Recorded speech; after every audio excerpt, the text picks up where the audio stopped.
Okay, I've been looking forward to this one all week. I am joined by Al Hope, creative lead on Alien Isolation.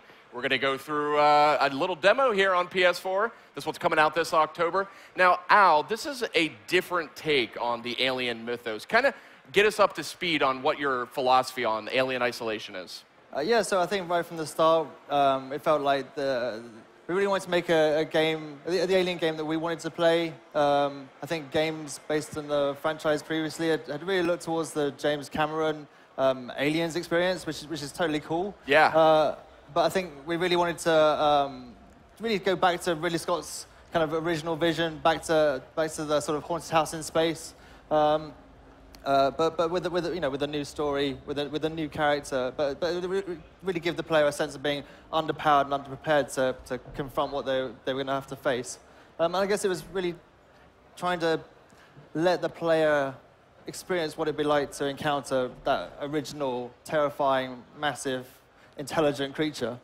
Yeah, so, I mean, you guys have done a lot of great just discussion about how you've approached designing the alien in Alien Isolation. This is much more return to H.R. Giger's original design, but there's a lot of fidelity that you get with a system like PS4 that you couldn't have captured, in prior generations. So talk a little bit about what that power lets you do. Yeah, I mean, that's the thing. I think, one of the great things about Alien is this really amazingly realized world. I think one of the sort of greatest things about Alien is it's really, really believable, right? It's 35 years old this year, but I think we could watch it right now and still get an emotional reaction out of it because it's just so well crafted. It's a real testament to the sort of cinematic and creative work that went into that film. And so I think we want to stay really true to that original spirit. And that's no less the case for the Alien. That we really wanted to fully realize that creature, and I guess we set out to make them the most high fidelity alien in video games, and again absolutely harnessing the power of PlayStation 4. Whether that's visually or in order to create this, we had to kind of build it from the ground up, and so huge amount of work's gone into the animation, so it's fluid, it feels natural, and again really, really believable. It can navigate the world in a way that feels totally realistic and natural.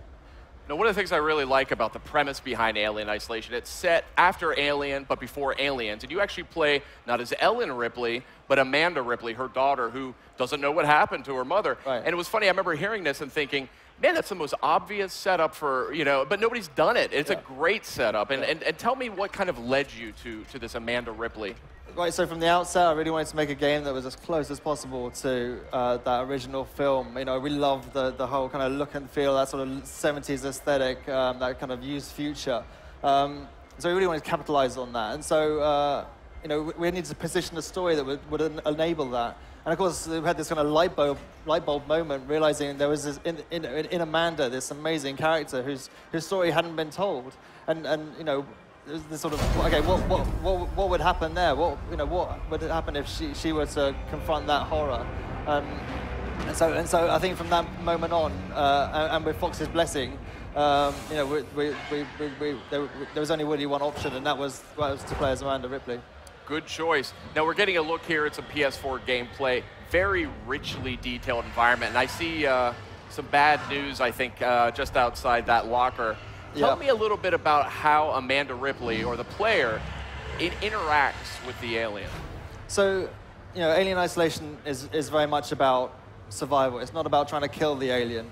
And so that sort of shift in emphasis really makes the player have to really think about the world around them, really using the environment to their advantage. And so here, they're hiding in a locker. It's a very basic interaction, but it might just save you, and in that case, it did. It's about really constantly having an understanding of the world around you. And here you can, it's trying to break line of sight to try and make sure that the alien can't actually spot you. So you can hide inside objects, behind objects, under objects. And look at the detail on that model and the animation. I had a chance to play this actually a few months ago, an early version on PS4, and it's stunning. The visuals are excellent, as you can see here.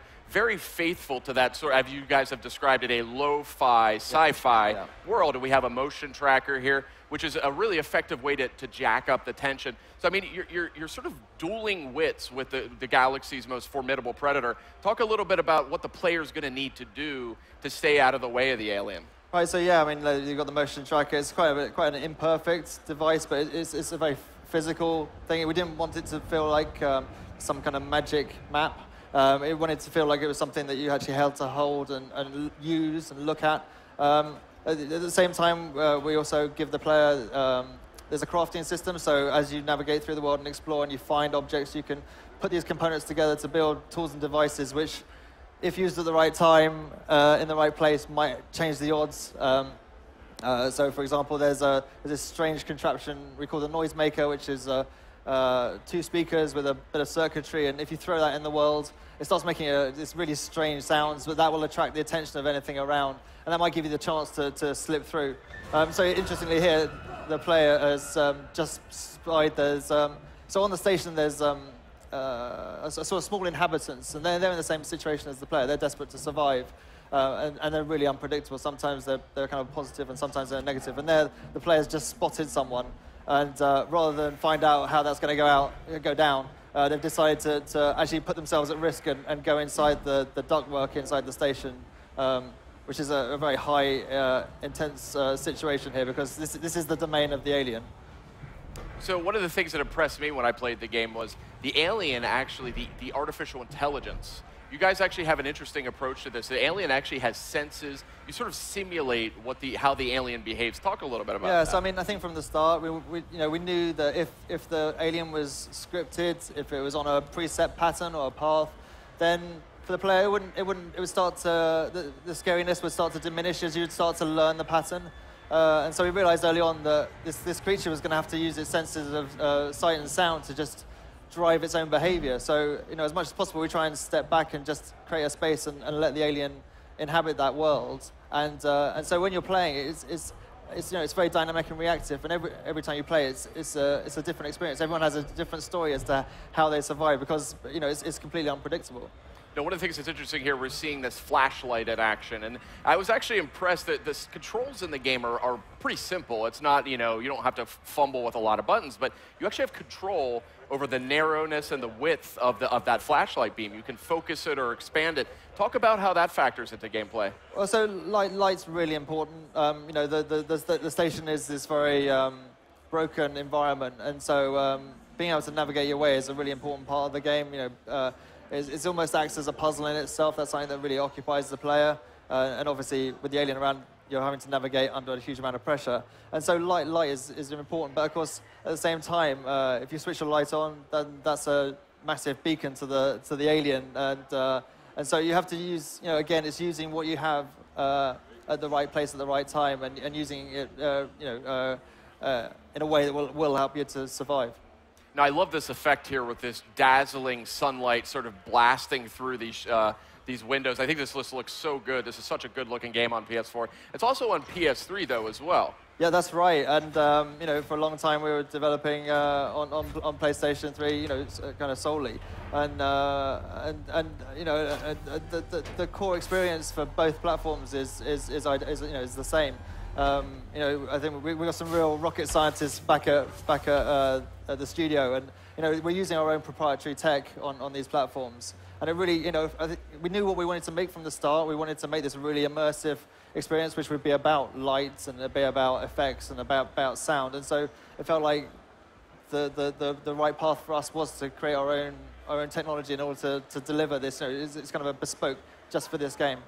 I want to talk a little bit about sort of the mechanics of fear in a horror game here. And I think something you guys do very, very well is all too many games or movies that are scary, it's all about jump scares, startling you, and eventually the player just kind of gets numb to it. You guys are really good at building atmosphere. Talk a little bit about that. Well, I think a large part of that comes from immersion. I think the level of fidelity in the world, the effects and the lighting really help feed the player, get the player into a certain space in their head. Then when you combine that with the fact that the alien is unpredictable, its AI is unpredictable, you're not sure. I think that kind of really goes all the way back to what I think is horror. It's about the unknown, about not knowing what's around the corner, and the fact that it is unpredictable and dynamic and reactive means that you can't be sure. It does keep you the tension. I guess that's the fun thing for us is we've been working on this game for over 3 years, and we, as developers, we play the game every day, all day, every day, and yet this game gets our hearts thumping, and we die. It still has a really sort of an emotional effect on us because every time we play it, it's like playing for the first time again because we don't know what's going to happen. Mm-hmm. So here we are. Talk to me a little bit about what we're seeing here. I haven't seen this footage actually.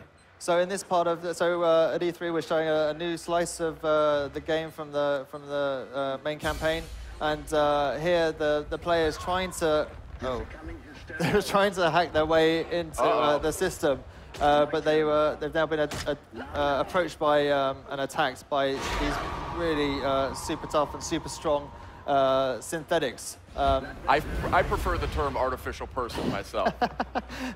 Sorry. Yeah, but and like I say, they're super tough, and so the players just use the iconic flamethrower to try and take them down. Looks like they had a few pistol rounds, so they've used those.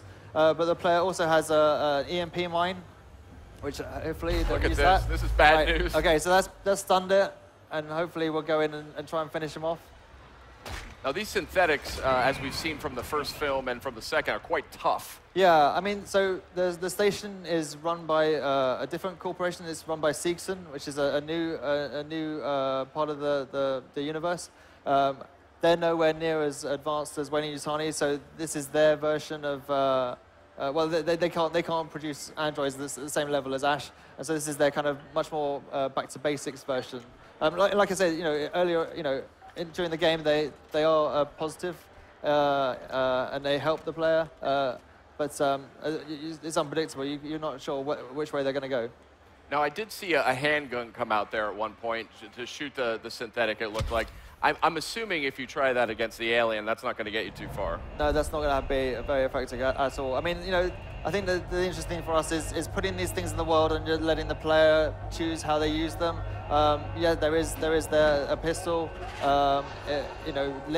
Ammo is very, very limited.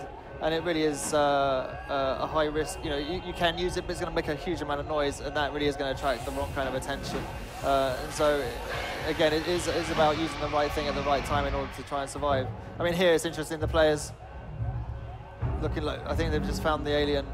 I think all the noise in the world is attracted the alien, and the alien has instead of charging at the player has.